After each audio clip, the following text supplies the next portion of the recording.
денешното издание на Македонија наутро го започнавме со одбележување на 15 октомври како меѓународен ден на пешачењето. Тука некаде го вклупивме и трчањето, со тоа што споменавме дека физичката активност е неопходна за здрав живот. Покрај тоа што физичката активност е неопходна, многу е важно да го контролирате вашето здравје со редовни здравствени прегледи. Наредниве минути во Македонија наутро фокусот го ставаме на жените со тема за која што секогаш треба гласно да се зборува.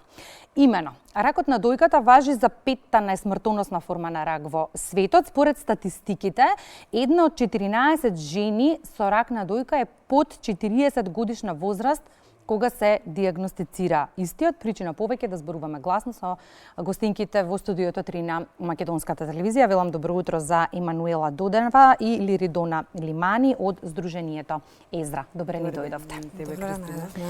Зборуваме за тема за која што не е доволен само еден ден. Потребно е да се зборува 365 дена во годината за да ние жените бидеме здрави и нашите генерации потоа.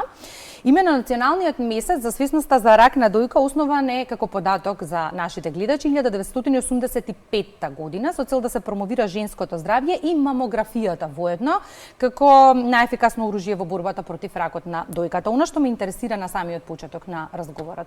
Имаме ли здравствена култура? Што вели вашето искуство? Се грижиме ли ние жените доволно за нашето здравје? Па ние мислам дека се уште живееме во едно традиционално општество каде што жената се грижи пред се за сите други, па најпосле за себе.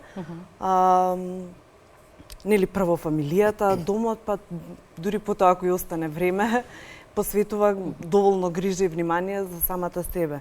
Меѓутоа мислам дека и ние малку младата популација ја рушиме таа традиционална вредност кај нас и мислам вредност и се грижиме за нашето здравје со тоа што мислам дека свативме доколку не се грижиме за самите себе дека нема да може да помогнеме на никој друг, ни на домот, ни на фамилијата, ни на семејството пред се, нели ако ние не сме живи и здрави.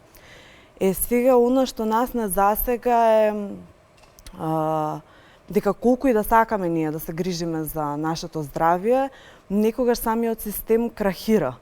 Значи нема слободен термин да речеме за мамографски прегледи и токму нашето здружение се основа за да се бори ствари со тие иницијативи и да направи некои коренски, суштински промени во самиот систем. И што вели статистиката, односно домашните податоци? Колкав е бројот на жени кои што се борат со рак на дојка во Македонија и која е најчестата возраст на жените кои што се лекуваат? Би сакала само да се натоврзам со тоа што кажавме колку ние имаме култура за нашето здравје. Кога збориме за ракот на дојка како термин, со себе носи еден бран на страв, на вознемиреност и тоа е како знак или причина за да ги парализира тие чекори за претходно откривање на ракот или само за еден преглед што секоја жена треба да прави компромис со самата себе си, најмалку еднаш месечно да го прави тоа, самата контрола, која се прави неколку дена по менструалниот циклус, тогаш кога градите се по-осетливи и полесно може да се детектира некоја промена на форма или некој знак што не било порано тука во нашето тело и нормално дека треба да се рапортира тоа на лекар, секоја можна деформација на дојката, некој знак што не сме го имале претhodно, ние самите си го знаеме нашето тело и добро знаеме што не се случува. Важно е тоа да се пријави кај нашиот лекар и таа рутина да не стане дел од нашиот секојдневен живот. Значи периодични систематски прегледи кај нашиот лекар. Не секој таков знак треба да значи рак на дојка, затоа реков кога збориме за ракот на дојката секогаш збориме со еден поспецифичен тон, додека во цивилизираните земји веќе тоа не е некоја табу тема што асоцира само на казна со смрт, неко веќе се збори за една болест што ако рано се детектира и се фаќа во раните стадиуми може и да биде лечена или излечена тотално. Тоа што фали кај нас е тоа подигнување на свест, особено кај женскиот свет, пошто веќе ракот на дојката не прави разлика меѓу жени и мажи, ние имаме и мажи детектирани со рак на дојка. Сето тоа е како знак на тој лајфстайл што нездрав лајфстайл што ние го правиме, некој дисбаланс на гормони и тука веќе од машката страна не бараме само поддршка што треба да биде во таа борба против ракот заедно со жената, него тука бараме да бидат заеднички алијати за колективни добра на целото општество, пошто ако немаме здрава жена, знаеме дека жената е централниот столб на секое семејство и нејзиното здравје треба да биде пред се, пошто она едуцира и следни генерации и здрава жена значи и продуктивен и проактивен живот за целото семејство. Кога збориме за статистиките, не секогаш сме точни во бројките, пошто секоја година регистар на домашни статистики, обично ги вадиме или од Светската здравствена организација или Унијата за контрола на ракот. Домашни статистики нема, меѓутоа според Светската здравствена организација годишно околу 1200 имаше новодијагностицирани. 1 на 8 жени, што е показател голем, особено со ситуацијата со COVID-19, уште повеќе се растени бројките, пошто нели ситуацијата беше здравствениот систем во нашата држава беше у некаков колапс, што не можеше да се организира во однос на прегледите. Дури имаме информација дека 45% од редовните нели мамографски прегледи се стагнирани, така да следниве статистики што ќе ги добиеме, не знам ни колку ќе бидат релевантни. Нема да ни сплошат дополнително, да. Целта на месецот на розовата пандалка е да се подигне свеста за неопходноста меѓу другото од редовни здравствени прегледи и промоција на самопрегледите како еден од начините ние да се самопрегледаме. Во однос на редовните здравствени прегледи, на колку време треба да се прават? Кај секоја жена е индивидуално. Мислам, зависи зборуваме ако не почувствува никакви симптоми. Така, меѓутоа зависи од нели семејната историја, дали има некој претходно во фамилијата кој што се соочил нели со оваа болест. Меѓутоа, како што кажа мојата колешка Лиридуна, најдобро е да се прави само преглед еднаш месечно, значи по завршување на менструалниот циклус 5 до 7 дена, за да може да се опипаат било какви промени. Диаметарот на ракот многу зависи од стадиумот на неговиот раз во текот на целиот процес кој што работи внатре во нашето тело.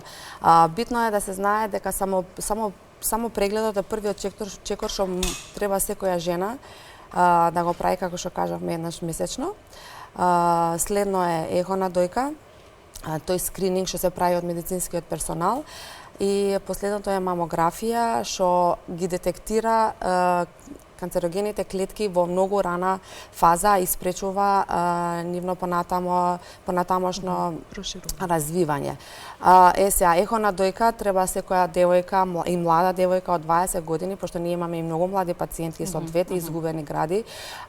И тука сакам да напоменам дека борбата за ракот на дојката не е само борба против ракот на дојката, туку и борба за женственоста, пошто жената губи од незиниот женствен идентитет и тоа влијае многу на психолошкото здравје на жената и сите тие етапи после тоа што е многу тешко да се соземе и да продолжи активно во незиниот живот. Ехо на дојка, како што кажав, треба да се прави еднаш во годината, со ексепшн на тие жени што веќе имаат некоја историја во нивните фамилии или семејства. Јас можам да кажам дека и сум една од тие потенцијални кандидати, што не мора да значи, бидејќи јас мајка ми беше една од тие кандидати што го изгуби оваа борба. Ја изгуби оваа борба со рак на дојка. Не зборуваме пред некои 20 на години кога уште било табу, да кажеме, во нашето општество ракот на дојката и уште кога не биле толку напредни сите технологии за спречување на ракот.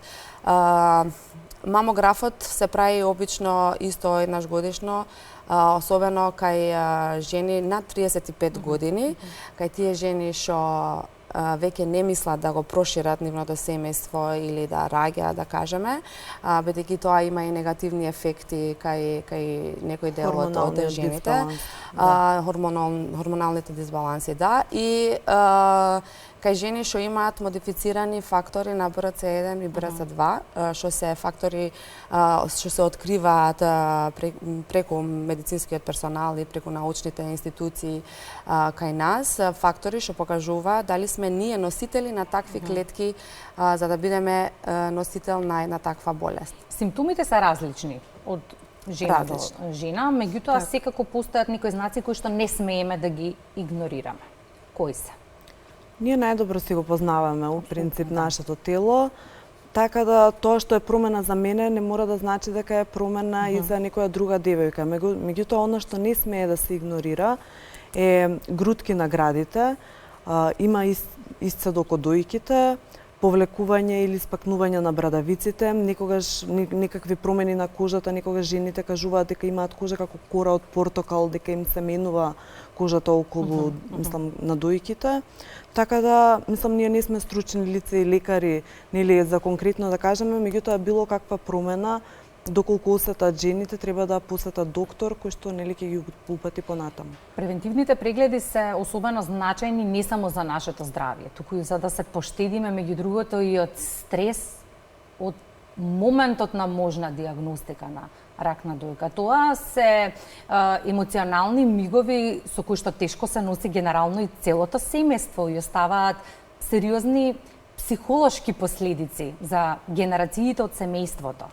Така е, токму поради тоа нашето здружение сега се залага, мислам, за овој проект конкретно што го имаме за рак на дојка, да добијат сите новодиагностицирани пациентки и жени и нивното потесно, мислам, потесни членови на фамилијата, да добијат бесплатна психолошка консултација со психотерапевт и плюс предвидени се активности во 16 општини низ Македонија да идеме со посета на онколог, затоа што најчесто луѓето имаат страв поради тоа што нема доволно информации, а не реално докторите може да им посветат нели на секој индивидуално доволно време и баш поради тоа вложивме напори да идеме низ цела Македонија со онколог, каде што секоја новодиагностицирана или секоја пациентка ќе може индивидуално да си постави прашања кои што ја засега за да нели се намали тој страв.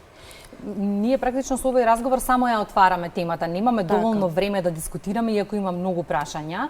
Но генерално во Македонија наутро, ние во текот на целата година зборуваме за сите теми кои не засегаат сите нас, меѓу другото и оваа. Кампањите, споменавте, се моќна алатка во подигнувањето на свеста, особено за одржување на здравјето, но колку сметате дека, да речеме, и во целиот образовен процес треба да се зборува гласно на овие теми? Колку треба да се зборува и во семејството, ги споменавте партнерите, и тие се оние кои што се многу моќни и можат да ги поттикнат жените да почуваат своето здравје. Вие спомнавте психолошкиот момент, тоа е многу важно, особено за една жена, пошто 80% од случаите во Македонија се детектираат многу касно и жените се наоѓаат во таков момент да треба да изгубат или отстранат целата града, што кажав и порано, тоа е еден губење на женствениот идентитет, што влијае многу во психата на една жена, пошто ја губи незината економска моќ, незината рамнотежа во семејството, во социјалниот живот, во јавниот живот